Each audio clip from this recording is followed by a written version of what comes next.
awa amina ahlul qura ayatiyahum basuna duha wa hum yal'abun.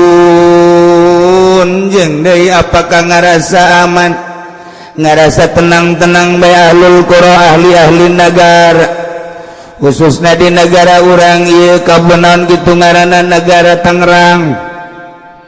Kade ulang ngarasa aman tina datangna siksa kusebab masyarakat geus teu nurut ka Rasul.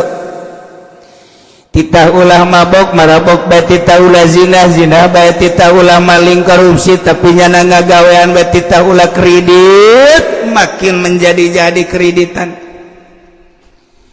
Cek jana ulah ngadengekeun kiai di Cilongok mendingan ngadengekeun kanu ngahalalkeun bae lah jasa sarua bae itu kiai awas ya tsunami datang sia. Ulah ngarasa aman ahli-ahli negara tina siksa Allah kusebab teu nurut ka Rasulna.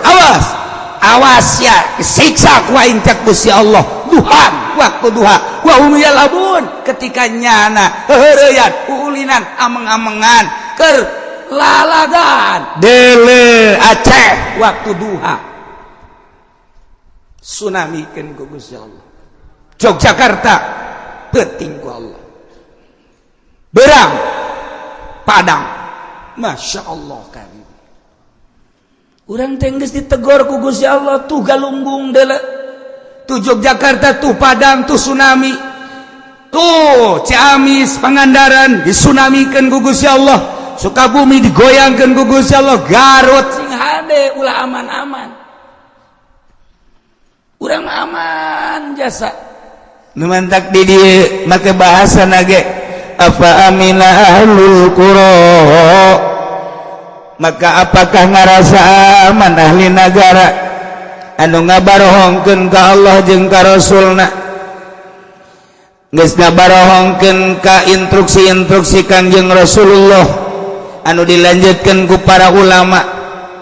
Ngarasa aman layatiyahum tina datangna basuna siksa kaulan agung cek Allah bayatan ti peuting. Ulah ngarasa aman sia teh kusabab sia moral sia teh geus lain islami, sia geus ngabohongkeun ka Allah, sia geus ngabohongkeun ka aing cek Allah, sia geus ngabohongkeun ka Rasul aing. Awas sia ulah ngarasa aman datangna siksa aing ke ti peuting ku aing sia disiksa wa hum naimun sia keur melolor harees disiksa ku aing. Sallallahu ala sayyidina Muhammadin sallallahu alaihi wasallam ila arwahi jami' ahlil kubur minal muslimina wal muslimat wal mu'minina wal mu'minat. A'udzu billahi minasy syaithanir rajim. Bismillahirrahmanirrahim. Afa amina ahlul qura ayyatiyahum ba'suna bayata ayyatiyahum ba'suna bayata wa hum naimun. Allahu a'lamu bimaradi anatama kang ngarasa aman sapa ahli negara al-mukadzibuna kang ngagorokeun kabeh ayatihum saking enta tekahum ing ahlul qura basuna pasiksa ingsun agung azabuna tegese siksa ingsun agung bayatan leungi lailan tegese wengi wa hum utawi ahlul qura naimuna iku kang turu kabeh gofiluna anu tegese kang lali kabeh anu saking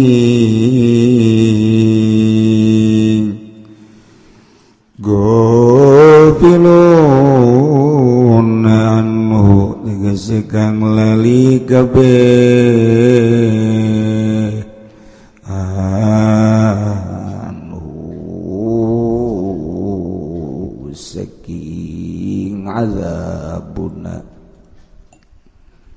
awa amina ahlul qura ayatiyahum basuna duha wa hum yal'abun Allah alam bimaradiana talan ngarasa aman sapa ahlul qura ahli negara ayatiyahum apa yang datakahum ahlul qura basuna po siksa ingsun agung Tuhan dalam waktu Tuhan naharon tegasi awan wahum yalabun ale utawi ya alul qura iku yalabun memengan ya alul qura kabeh afa aminu makrallahi fala ya'manu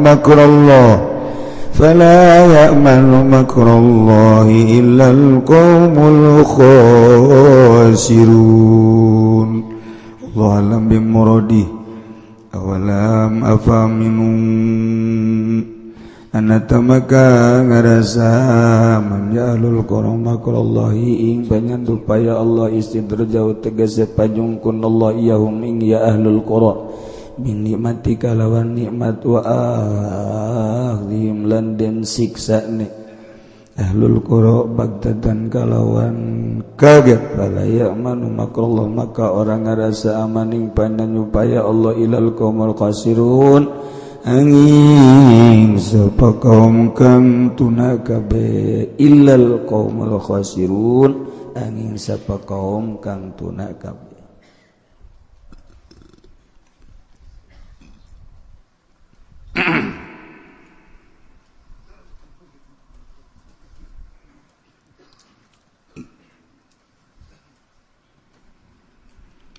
Allah ngejelaskeun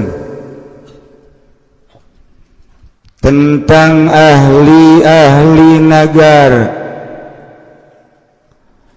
khususna kaum ahli Mekah nu balang kawarah teu iman ka para utusan-utusanana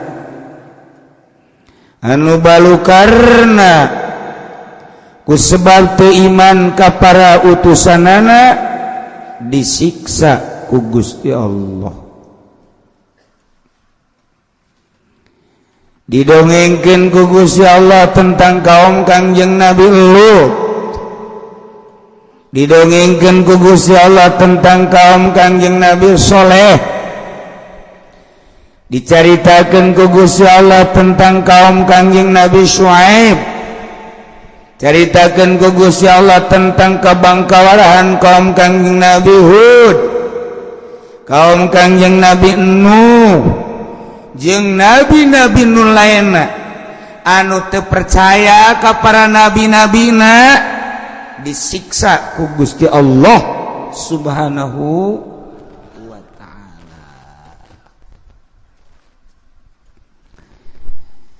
cek Gusti Allah sing hade lain eta bae eta teh jang percontohan jang itibar ketika negara mana bae kaumna teu nurut ka rasulna teu nutup kemungkinan ku aing disiksa kaum tersebut Masya Allah konsepna hayang makmur berlimpah ruah cara kamari hiji amanu nomor kedua wat taqau iman jeung taqwa Masya Allah babari di ngomongkeun diucapkeun nama babari jasa iman jeung taqwa praktek da Gusti Allah nu agung hese jasa boro-boro batur sangkirang urang ge nu sok ngaji bae titah takwa teh hararese titah takwa nu bebeneran teh lain lalaga nah ieu lanjut ieu afa amila ahlul qura ayatiyahum basuna bayata di negara-negara anu ahli-ahli negara tersebut ternyata geus para rohoan ka instruksi para rasulna kuari urang di akhir zaman negara anu diutusna di akhir zaman mah Kangjeng Nabi teh Kangjeng Nabi Muhammad sallallahu alaihi wasallam.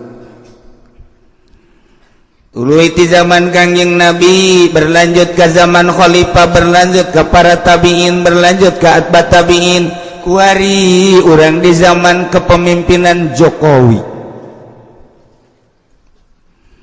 Ternyata barang ditaliti ku urang di negara Indonesia anu tadina 90% Islam, kuari menurun menjadi 85%. Kafir naik di Indonesia, Kristen naik, Katolik naik, Protestan naik, Buddha, Konghucu, Hindu naik, Islam turun. Kajian halan, dia tetap mayoritas orang. Barang kurang ditinggalin, mayoritas di Indonesia teh bahkan mayoritas nu jadi pejabat teh geuninganan agamana Islam. Tapi barang ditinggali moral, nah orenganan moral nages lain moral Islam. Lamun urang kuari ngadenge bahwa di DPR teh neulean gambar X3 tarolol. Kuari mah di HP na teh geus masing-masing aya gambar-gambaran susu nu terbuka. Berarti kan resep. Emang kieu resep ulah ngomong ka aing. Elanan ieu mah batur baheula.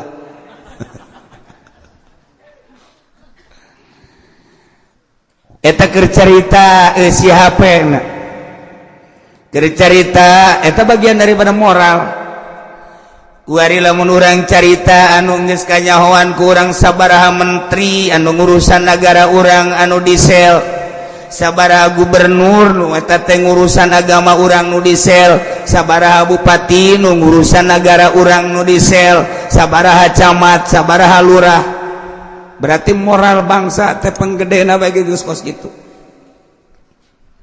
Kuari neuli rakyat, ya Allah ya Rabb. Urang neuli di pengajian kos kieu mareke kopea mareke tiung teh. Ketika geus bubar jelemana ieu kene tiungna dipiceun. Ini kumaha deui coba. Tarolah urang mah geus kaeusi di jero benak hate ku ilmu. Aya ngarajadradasieun ka Allah, tapi nu teu ngaji. Lamun urang neuleuh di ditu di Cikupa di perumahan naon karana di Cikupa teh. Eta kapan anu ngeusianana anu trek-trekan anu ngetrek anak urang.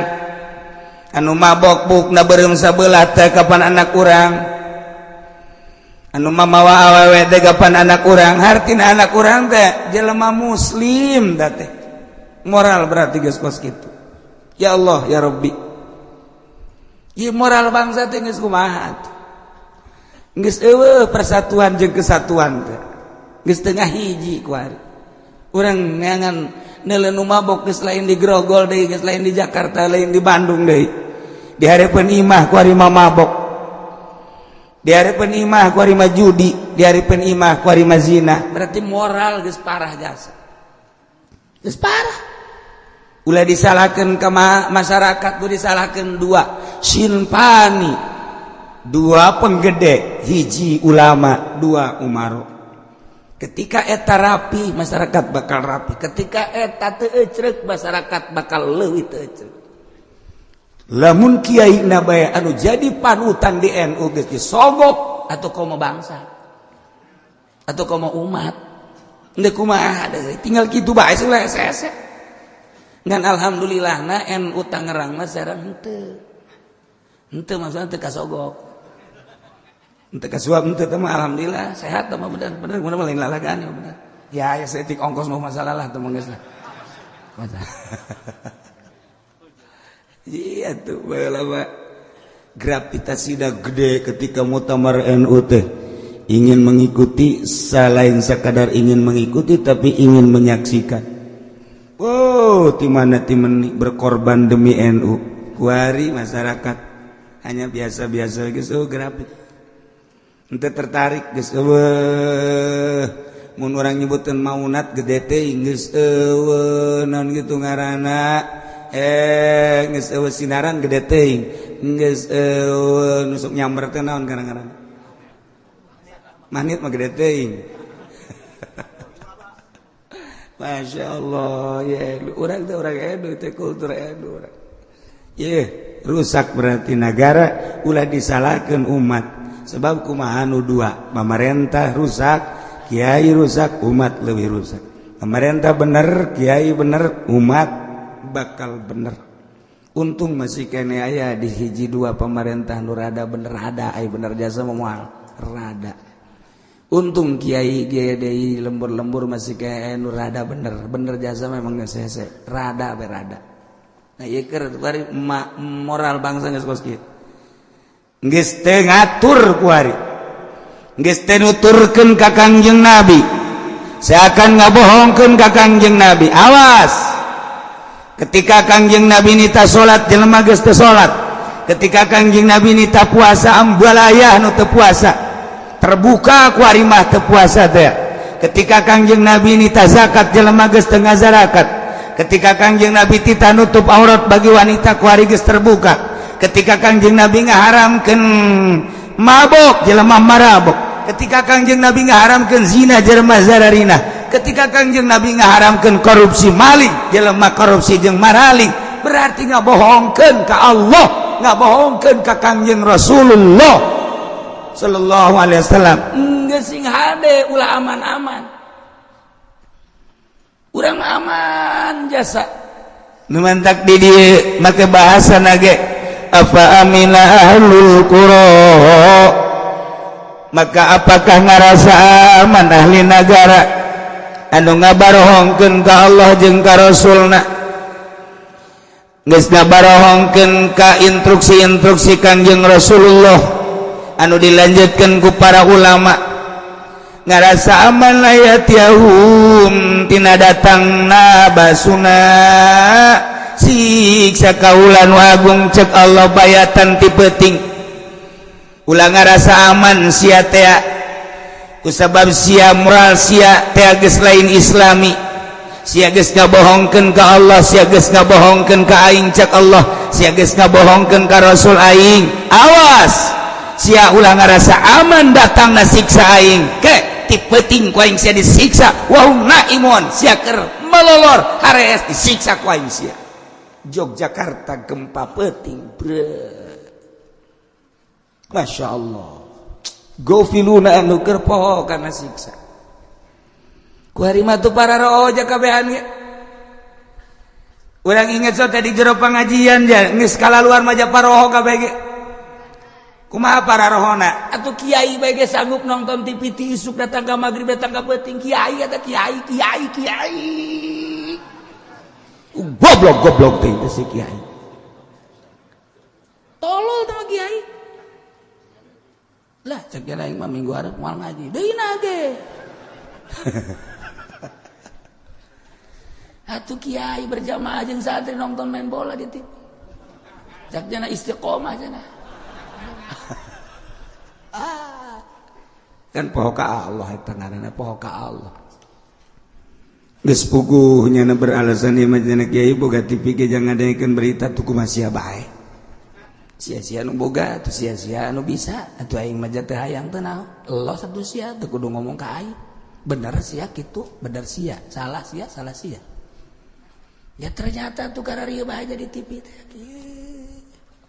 Kiai baheula makula nosok di dongeng-dongeng kapan Kiai Hairun teh mun urang nyaba di hareup aya kitab mun nyaba kabenerannya keur aya di patengahan di tengah patengahan aya kitab mun nyaba keur di dapur aya kitab mun nyaba nyana keur di luar aya kitab jak kitu Kiai baheula mah Kiai kuari mah jang paranti nonton TV di hareup TV-na aya jang di tengah TV-na aya jang di dapur TV-na aya jang urang dapur di kamar ge aya TV Kiai kuari mah TV bahkan kurang puas meuli HP-na ge nu gede teh nu aya layaran HP naon gara tuh sia mah nyahoban keur ngising nonton TV ngising nonton TV berarti kan rusak jasa ya rusak jasa Masya Allah tapi urang ngarasa aman bae ku karusakan eta nu mantak aya hamzah fa amina ahlul qura hamzah lil inkar lit taubih hei masyarakat Indonesia cak Allah ya cak Allah ulah ngarasa aman sia fa amina ahlul qura ulah ngarasa aman sia ku ahli-ahli negara masyarakat ngabohongkeun ka Rasul aing ulah ngarasa aman tina datangna siksa aing ke sia ku aing sia keur malolor ku aing didatangkeun sika digempakeun sia ku aing cara umat-umat nu bara heula ku bolon-bolon teuing sia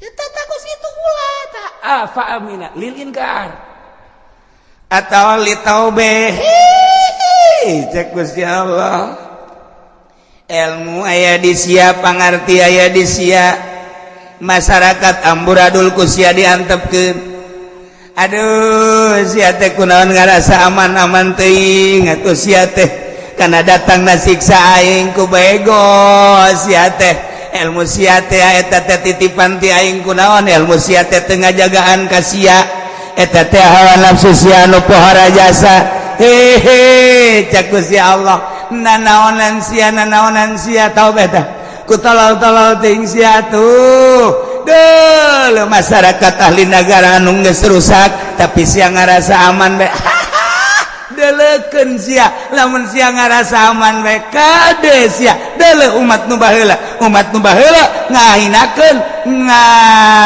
naon kitu ngaranna teu nurut ka rasulna disiksa ku aing sia ge ahli negara ahli Cikupa ahli Balaraja ahli Curug ahli Sepatan ya disiksa ngan Cilongok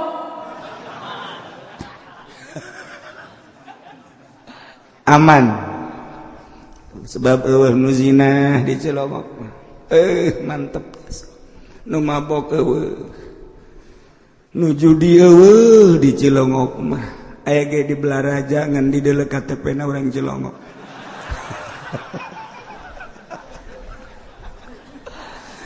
aya nu zina di ditu di Cikupa barang dikatewa ku polisi KTP-na suka mantri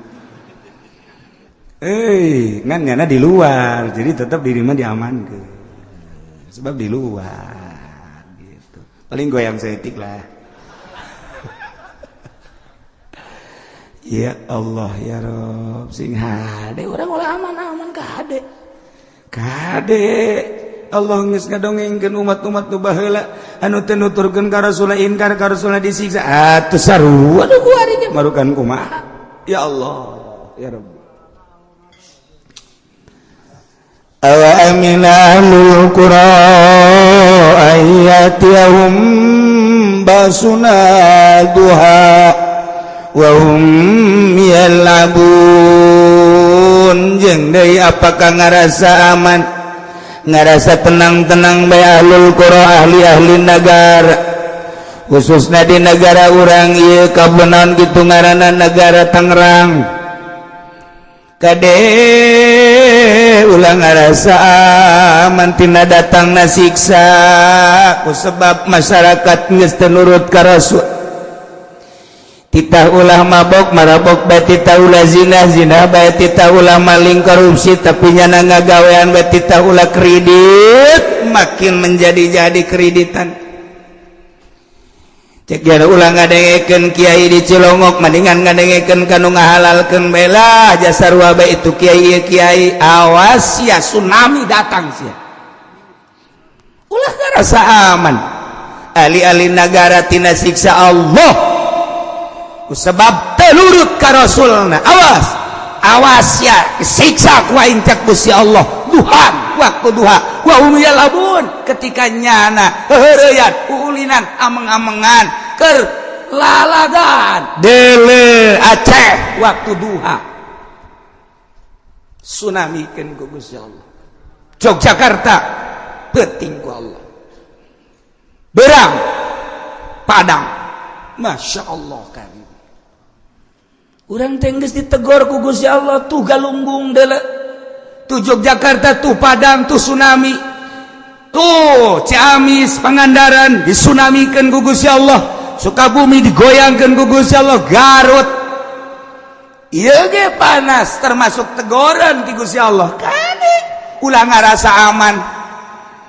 Kusabab pemerintahan orang tina tahap awal dek ningkatkeun pertanian swasembada, geus dipersiapkeun ku manehanana alat-alat, berbagai alat-alat berat jang dikirim ke berbagai kabupaten-kabupaten, geus diinstruksikeun di luhur. Tetapi rencana tinggal rencana. Allah anu ngabogaan stop ku Gusti Allah hujan di Sabang sampai Merauke hujan. Kuari nyeunan hujan bae geus sabaraha miliar pemerintah. Emang iya hujan teh anang hasil lain. Sia mah teh nyaona naon. Ditanya geus hujan, entos Kiai alhamdulillah banjir. Aya guludugan. Eueuh. Sabaraha miliar kuari kerugian, lain kerugian ieu nyeunan hujan, nembakan hujan. Eta ge kudeudeuh keneh ka masyarakat daripada panas jasad. Tapi can aya hujan nu asli ti Gusti Allah. Ini kumaha coba ieu? Pertanian sabaraha ribu hektar, sabaraha ratus hektar, sabaraha ribu hektar di berbagai kabupaten.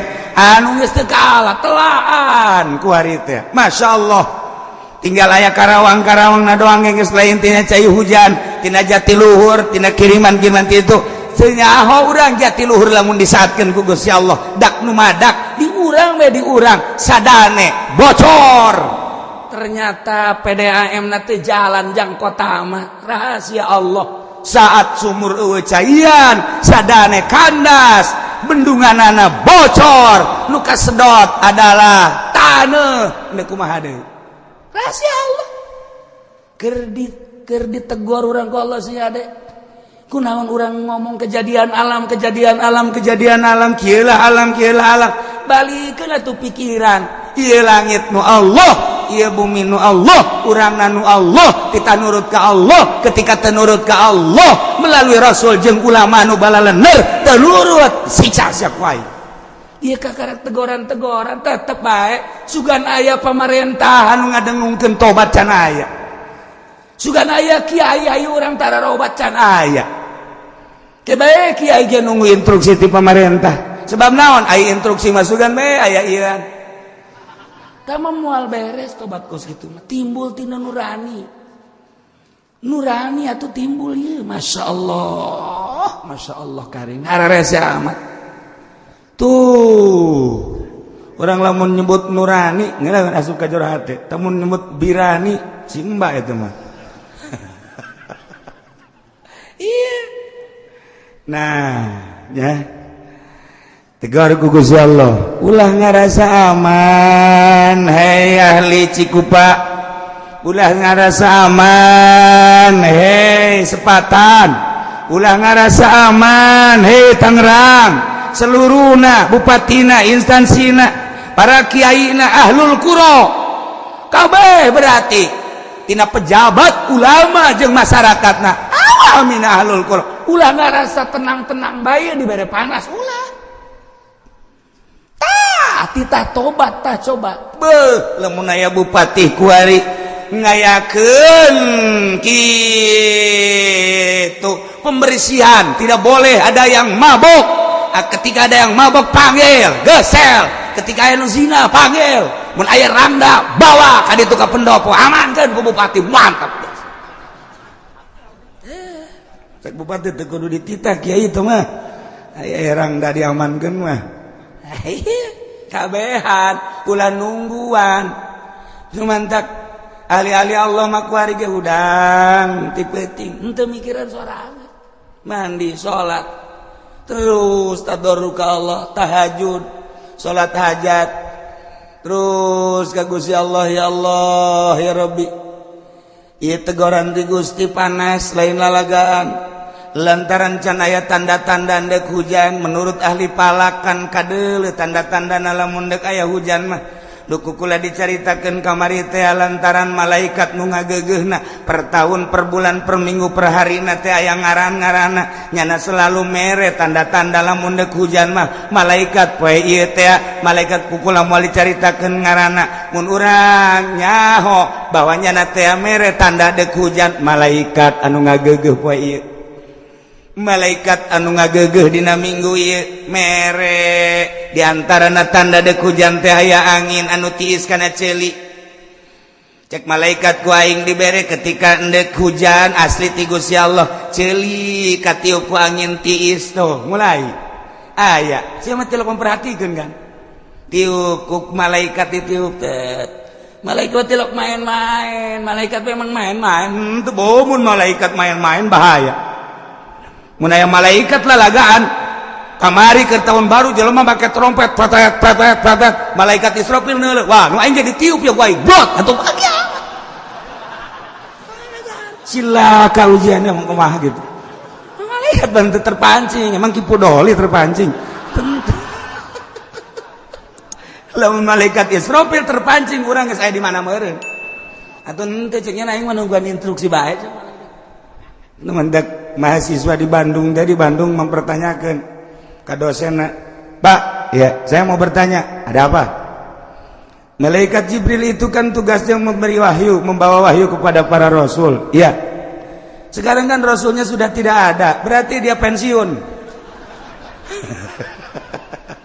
yang mau saya tanyakan sekarang kerjaannya apa teka jawab bu dosen teka jawab bu dosen iya ya apa ya saya oh ese terus bertanya di universitas baheula mah IAIN Cipadung ku mah UIN meureun terus datang ka sababaraha universitas naik terus ka Trisakti ka ITB teu kajawab ku dosen aya lah kiai nu sok di masjid bae nu magahana ge lah paling ge 20-an nu bari batuk bae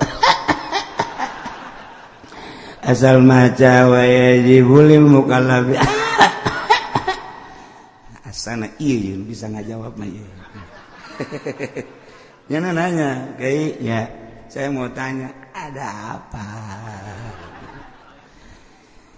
Malaikat Jibril kan tugasnya membawa wahyu kepada para rasul. Benar, pinter hujan. Tapi kan kuari rasul geus aya diakhiri ku Kangjeng Nabi urang. Ieu tugas malaikat Jibril berarti pensiunnya. Atun tejang tepansiun. Naon atuh kuari tugas? Kuari tugas na malaikat Jibril mah ngumpulkeun batu. Ngumpulkeun batu, mu jang naon? Jang meupeuhan sia. Ini sia ka ditu bisi ka peupeuh. Bisa tak kiai? Aing cenah kos kieu mah jawabanna ieu. Jago tuh kiai kabeh dosen-dosen ge bakal ditimpahan ku batu ku malaikat cekan pan malaikat Jibril teh kuari ku bom batu geus loba jasa duk ditimpah-timpah ku anu bener ge sia teu percaya ka aing marah kiai tadi mah batuk bae kuari teh ja marah mari kiai bakal ditimpakan ku malaikat Jibril ka para mahasiswa, ka para pelajar SMA, SMP, SD, KB termasuk ka para pejabatna bakal ditimpahan ku batu ku malaikat Jibril ulah tenang-tenang sia cak eta kiai kiai kolot juga gak amat cak eta bisa jadi kos gitu lantaran dosen-dosenna pejabat-pejabatna jeung kiai-kiaina geus teu nurut ka malaikat Jibril geus nurut ka wahyu nu dibawa ku malaikat Jibril ka para rasul ka kedeung deui ujala batu sing gelembung ti heula anu nanya ka aing sia ampun jaket balik sieun nya aing mal nanya-nanya deui ka nya jaket teu aya aing aduh serem jasa teh kiai sakena ieu awa amina ahlul qura masyaallah tuh mantap ulah sembarangan hanya ke kiai ahli Allah mah bakal malik kanyana sorangan Itu Kiai sok diuk baik itu emang kumaha gitu jawabanna. Meyakinkan Kiai maksudnya. Geus, tata mahasiswa barang datang ka imah aing bingung cenah deuk nyieun artikelna ya bingung ye, makalahna kumaha ye masa malaikat Jibril ngumpulin batu.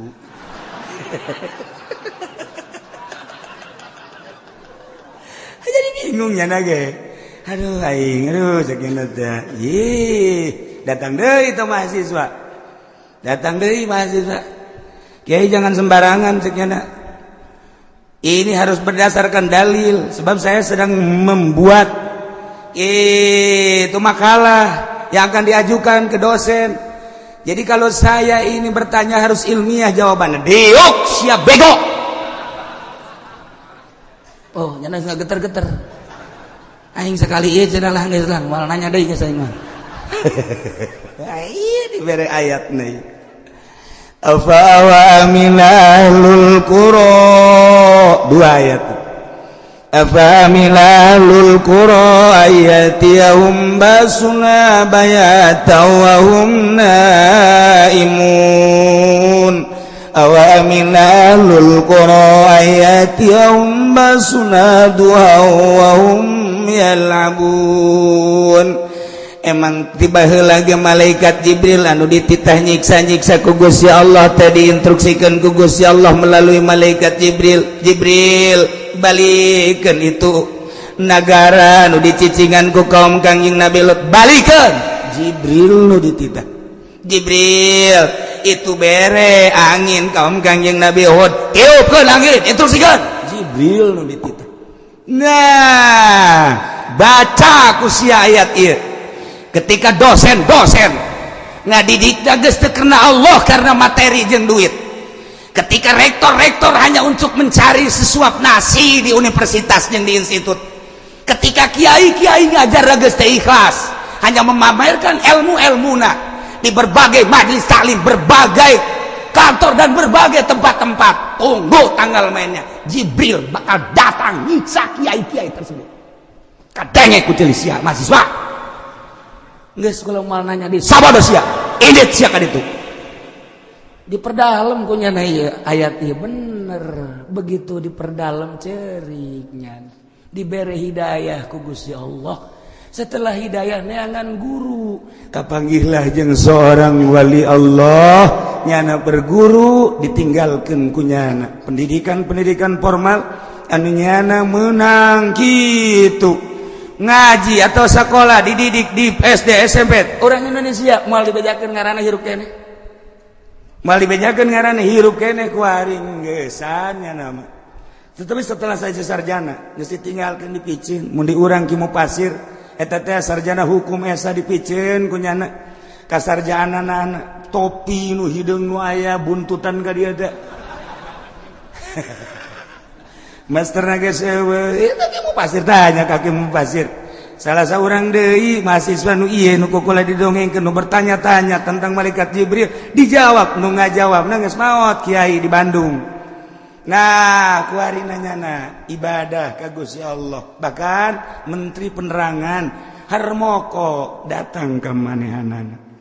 Terus diskusi jeung Harmoko, mantak Harmoko kuari henteu berkeliaran ge, selalu jeung manehanana bertobat. Lamun Harmoko baheula jadi Menteri Penerangan, ditambah deui menteri luar biasa, ditambah deui menteri luar kebiasaan. Nyana geus embung mana kuari. Geus tobat nya mah dipenta kuari, dipenta komentar tentang Indonesia teu daek. Geus teu daekeun. Sulit saya untuk mengomentari di Indonesia. Cak Harmoko hirup kene ku ari Harmoko nage. Enggak, saya mau dipenta sabaraha. Kitu penggede datang ke manehna sabaraha. Wartawan datang ke Harmoko tetap bungkem, sulit. Sebab itu bekas saya.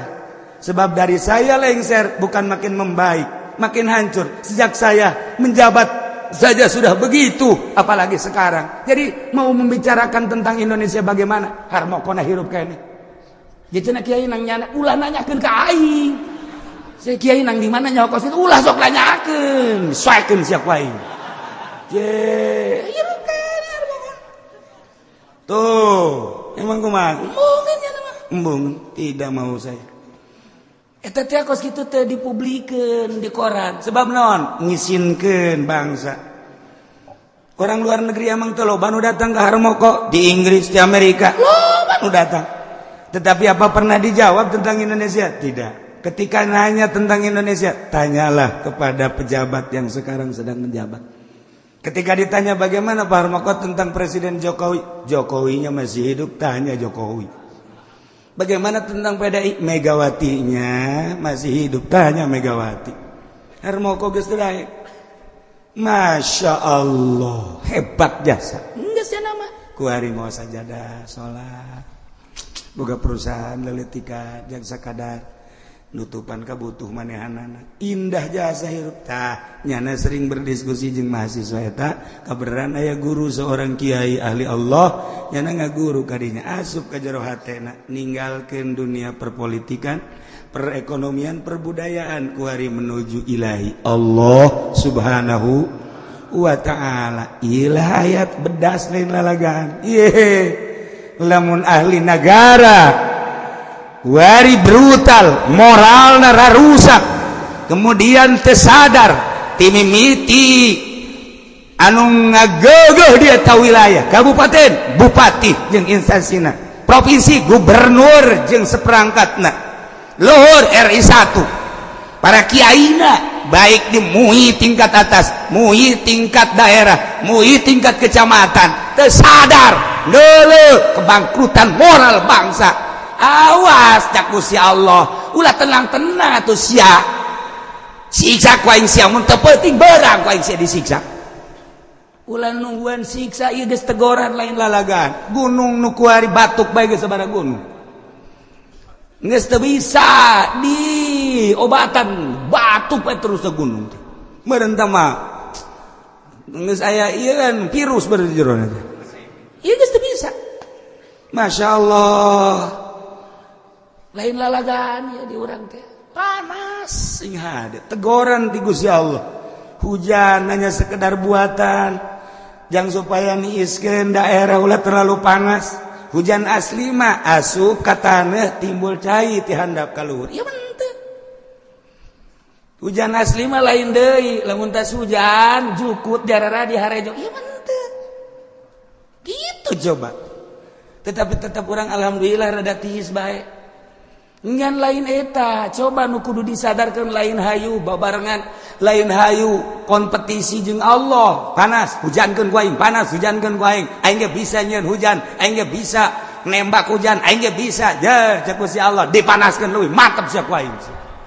Ye, sembarangan cek Gusti Allah.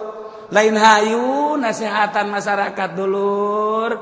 Wayahna coba nu mabok, eureun mabokna ke geus musim hujan mabok deui.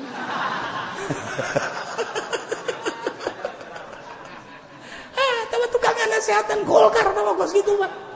Tilok bareres. Oh bener kan nasehatan anak. Masya Allah Karim. Nah iya ditegur ku Gusti Allah. Deuleuh umat nu baheula.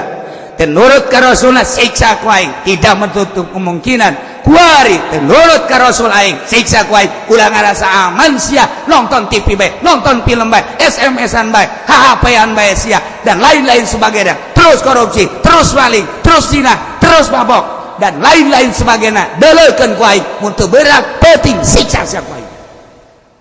Na'udzubillah min dzalik.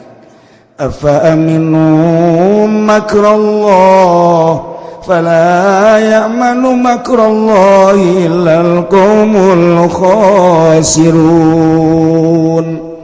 Maka apakah ngarasa aman ahli negara karena penyandupaya Allah yakni istidrajuhu karena penyungkun Gusti Allah terhadap ahli negara binikmatiku nikmat diberi kenikmatan ku Gusti Allah ahli-ahli negara terutama di Indonesia. Sebab di Indonesia mah dipikabi tahu negara-negara saja loba kenikmatan anu timbul ti bumi anu ti diri urang kenikmatan sehat kenikmatan segala rupa loba dibere ku Gusti Allah hasil bumi anu luar biasa. Urang digali dihandap timbul emas, digali dihandap timbul logam, digali dihandap batu ambalaya. geus puguh di Garut tiba heula ge aya batu-batu Garut kuari mah batu Garut teh aya nu beureum aya nu koneng baheula mah khusus batu Garut teh ngan hejo wungkul saingan jeung Jamrud lantaran boga kekerasan anu luar biasa ketika geus nyenclong bagus batu Garut seimbang jeung Jamrud baheula kuari mah nu koneng aya nu beureum aya nikmat ti Gusti Allah eta teh panyungkun ti Gusti Allah jang ibadah dikaluarkeun deui di ditu di Medan Batu Bacan dikaluarkeun deui di Aceh Batu Giok dikaluarkeun deui ti berbagai daerah Masya Allah batu ieu lain lalagaan di urang mah subur jasa ti mimiti emas baheula mangan cikotok doang ku ari mah di Palembang timbul emas di Garut timbul emas dan lain-lain sebagainya geus puguh di Brebes mah emas teh sakopeah mah lulu lain lalagaan emas mah lulu emas tono tah mah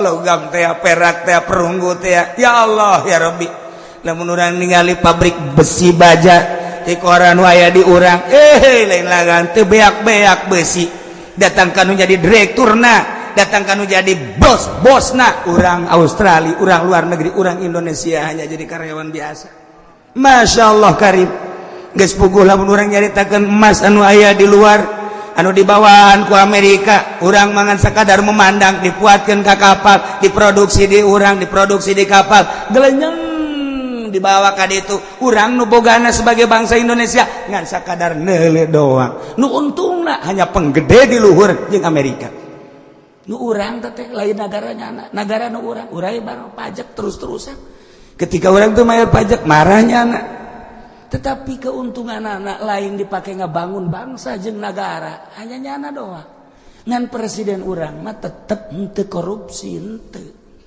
kanyawan teu korupsina nyana mah kempleng henteu nyana mah atuh gendutan Haji Pendi ja nyana mah iyalah afa amina ahlul qura ayatihum basuna bawata wa hum naimun awamin ahlul qura ayatihum basuna duha wa hum yalabun apakah ngarasa aman ahli negara kana panyungkun Allah disungkun naik jabatan tadina jadi staf kuari naik jadi camat indahkeun deui ku Pak Bupati langsung naik jadi sekda langsung naik deui bahkan bisa jadi bupati bisa naik jadi gubernur eta teh hakikatna mah meunang ti Gusti Allah naik jadi menteri naik jadi RS awas panyungkun ti Gusti Allah dibere jabatan kade mun teu dipake ibadah siksaan wae ketika disungkun ku Gusti Allah usaha ieu maju usaha ieu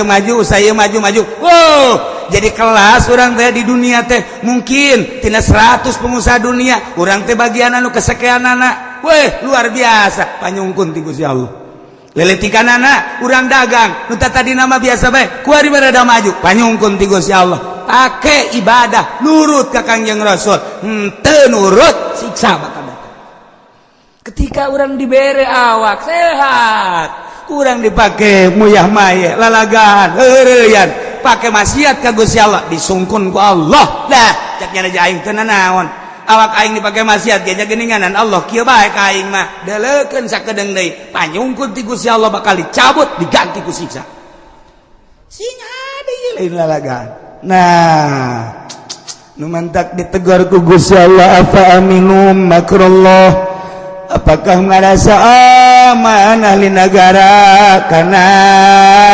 panyungkun Gusti Allah dengan nikmat awas bakal dibere siksa sekaligus kade fala ya'manu makrullah teu ngarasa aman kana siksa Allah teu ngarasa aman kana panyiksa Allah illal qaumul khasirun kecuali kaum-kaum anu rugi jelema nu ngarasa aman jelema rugi jelema nu ngarasa tenang jelema rugi jelema nu ngarasa indah hoy bae tenang-tenang bae awas siksa ku Gusti Allah baik siksa perorangan atau siksa keluarga atau siksa sakemplok daerah atau siksa secara nasional awas sing ada ngeyelah urang ditita babalik ka Gusti Allah sanajan pemerintah urang bupati urang can ngainstruksikeun tobat wayahna urang masing-masing di lembur lobakeun tobat ka Gusti Allah Subhanahu wa taala besi aya nu brutal mabok zina tegor kurang ulah nang tangan ka Gusti Allah lantaran nu ngarasa aman euy kecuali illal qaumul sirun kaum anu rugi. masyaallah kadituna bakal aya pertanyaan deui awalam yahdilil ladzina wallahu a'lam